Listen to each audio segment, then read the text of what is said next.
Hi there, I'm Karen Hein, and this is my book, Inspired Musings. Um, if you like simple, easy to understand poetry, you will like this 40-page booklet by me, Karen Hein. The subjects range from fantasy to nature and always evoke a response from the reader. Metaphors fill the pages and very little rhymes. It is original and reads like a smooth ice cream sandwich. So here's a note from the poet. This collection of poems is the beginnings of my life's work. Each has been inspired by a journey of pure imagination with a little help from nature. I hope you enjoy listening to them as much as I enjoyed writing them. When reading them out loud, they become more than just words on paper. The following selected poems are from my book, Inspired Musings. Walk with me and enjoy.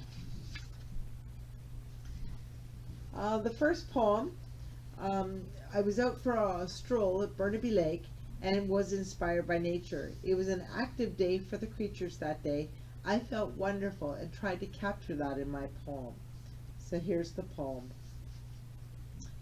As I walk down the trail, the sun streams through the branches of the trees, and the robins and thrushes flit and call out.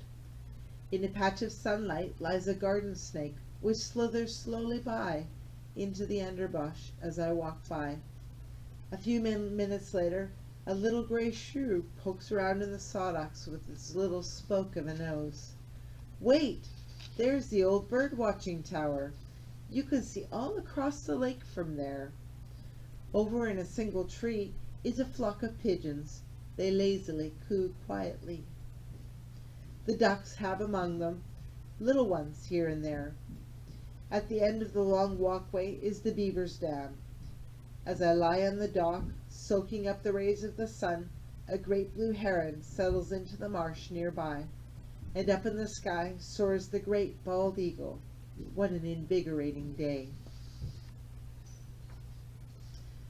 The second poem I have for you today tries to capture the peacefulness of the forest before it has been ravaged by humans. The picture, painted with words, I can see in my mind's eye.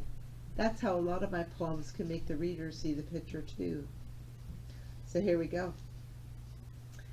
The sun sets over the purple hazed mountains, and curls of smoke rise wistfully from a secluded cabin tucked in a grove of trees. The life of night stirs from its daytime bed, and a shadow hoots mournfully as it glides through the evening air towards the light of a partly seen moon.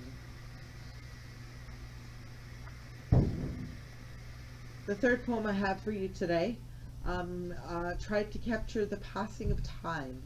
It can be slow and fast at the same time. Distant past is being seen repeating itself in the near future. Time has its own pace, and we are just figments in that time. So here's the poem. All legends told through words and pictures have their answers in today's happenings.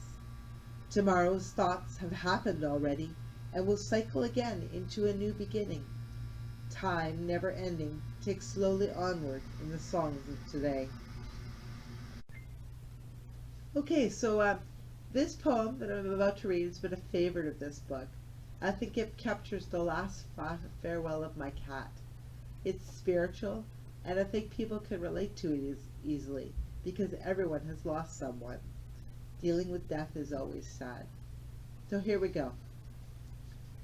When the wind blows a balmy summer breeze, and seagulls cry forlornly as they ride the morning currents, thoughts of you and the way we grew through our short time together makes this life, although sad, a wonderful place to be, knowing that you are somewhere waiting for me.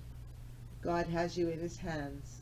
Thank you, Harvey, for being the wonderful kitty that you are. So this next poem I wrote about chocolate to enter in a poetry contest at the library. I didn't win though. It seems to be another favorite and always gets a chuckle whenever I read it out loud. So here we go. As I sit here on the couch, I crave a morsel of chocolatey goodness. I gather my lucky pennies and grab my keys. Such a beautiful day to walk to the store. When I walk in the door, a pink rose catches my attention. No, I say, stay focused. So many bars to choose from. I finally settle for the bubbles of the noble arrow bar. The sweet taste enters my mouth, and with an of satisfaction, I think about all the good things in life, like chocolate. Okay, so that's all the poems I've got for you today. Thank you for joining me today, and I hope you enjoyed the introduction to the book, Inspired Musings. Please contact me at KarenH61 at hotmail.com if you're interested in information about purchasing a copy. The second book, Bits and Snippets and Other Works, is also available. Thank you again, and keep on being you. Watch for more poetry to come. Love you and goodbye.